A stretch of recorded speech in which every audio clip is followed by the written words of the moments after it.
He's an my peeps. I'm Angry Del, and this is the Fortnite Scavenger Guns Showcase.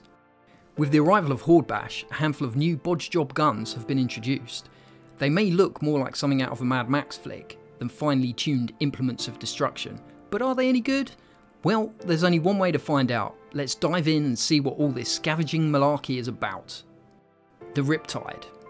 The Riptide machine pistol is a fully automatic, high fire rate, light ammo spewing beast of a pistol intended for close to mid-range combat. If you're familiar with the legendary Thrasher, then you may have noticed the Riptide shares identical stats with the exception of durability and a lower crafting cost, and that's a going trend for scavenger weapons. All scavenger weapons are cheaper to craft than their better looking brothers, with reduced durability but are perfect for use in Horde mode where resources are limited and Husk kills with scavenger weapons equal scavenger tickets, leading to further weapon schematic unlocks. As far as pistols go, the Riptide is probably the best rapid fire option, sporting more damage, range and impact than its fire spewing cousin, the Viper. Personally, I find it to be a better all-rounder without limiting range to up close and husky. Likewise, the Monsoon minigun pistol on paper looks like a contender, with slightly extended range, clip size and fire rate, but in reality the spin-up time and inaccuracy make this a non-starter for me.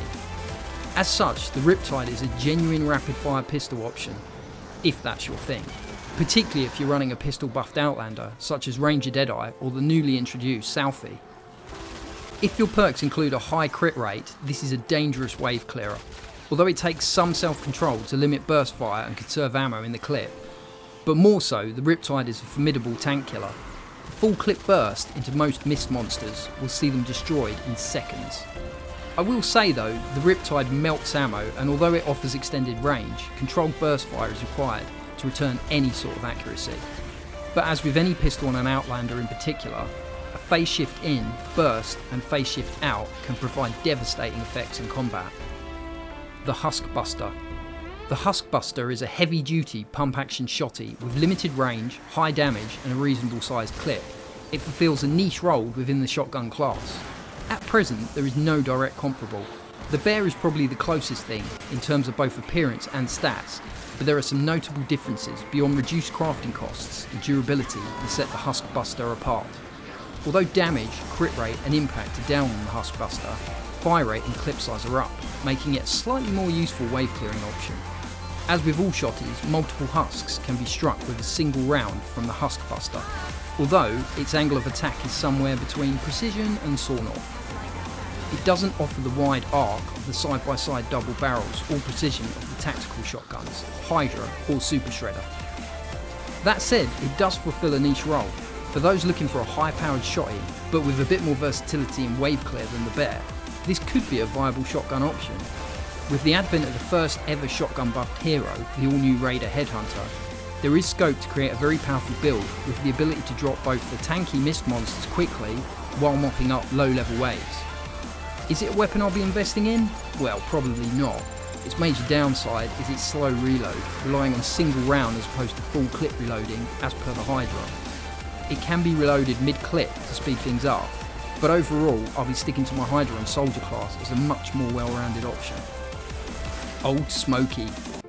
The Old Smokey side-by-side shotgun can be considered an action-breaking shotty, intended to quickly clear densely packed mobs. Unlike the Husk Buster, the Old Smokey has a very wide angle of attack. It takes up half the screen and can drop a mob of low levels in a shell or two. The stats are identical to the Thunderbolt double barrel, save the reduced durability and crafting costs. With a dual round clip and slow reload, this isn't an all-day everyday gun, more a situational option for immediate wave clear or knockback. Indeed, the Old Smokey offers more knockback than even the Mighty Bear, and thus can be used in a tight spot when a smasher is about to decimate your base.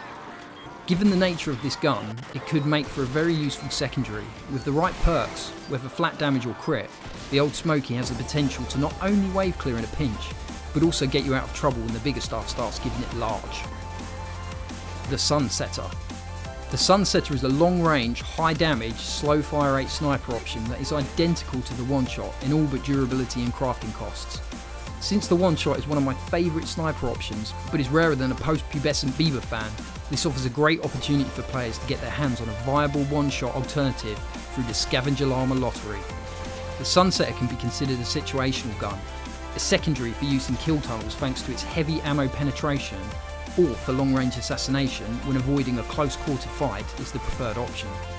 The penetration of the Sunsetter is fairly unique. There are only a handful of guns offering multi-kill potential by striking through mobs, particularly useful in kill tunnels where husks will line up following a prescribed route. The Sunsetter has huge wave clearing potential. Alternatively, when roaming the map, opting to take out long distance mobs with the Sunsetter is often a better option than unnecessarily engaging in close quarter combat.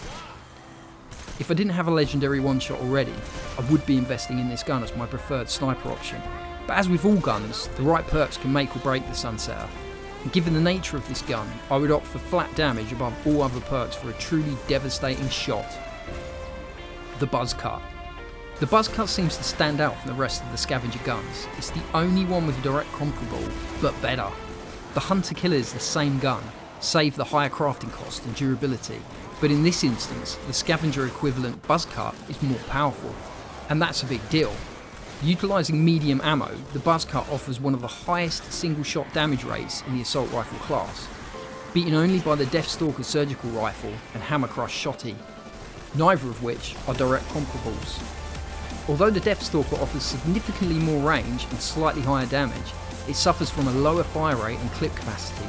Thus, the Buzzcut is a better wave clearing option. And since the release of the Hydra, the Hammer Crush is essentially written off as a soldier class preferred option. The Buzzcut is powerful enough to deal with the bigger stuff. Provided you have a capable trigger finger, the semi-automatic fire rate is very high and can drop tanky husks quickly and accurately.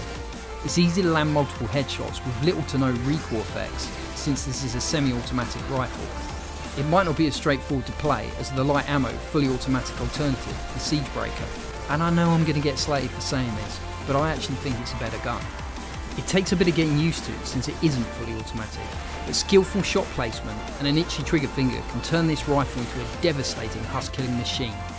With the right perks, either flat damage or crit chance, the Buzzcut could be a new alternative to the soldier class artillery, particularly if you don't already have a Hydra or Siegebreaker in your gun locker. So there we go fam, Scavenger guns in my opinion are a great addition to the game. They're all decent shooters in their own right with the benefit of reduced crafting costs. The Sunsetter and Buzzcut particularly stand out to me. The Sunsetter because it significantly increases your chances of bagging an amazing sniper option, and the Buzzcut for offering a truly impressive assault option to add to your soldier class's loadout. Whether you choose to commit to these or just use them in the Horde Bash update levels, one thing's for certain, you'll enjoy the variety these weapons have to offer. Let me know your thoughts guys in the comments below, and if you enjoyed the video be sure to hit that like button and subscribe for more Mad Max style carnage. And just an FYI, the Trash Cannon Scavenger launcher will be featured in its own video coming soon. Apologies if you're expecting to see it in this one, but I wanted to give it its own fully featured episode. So until then, GG, well played, and laters fam, laters.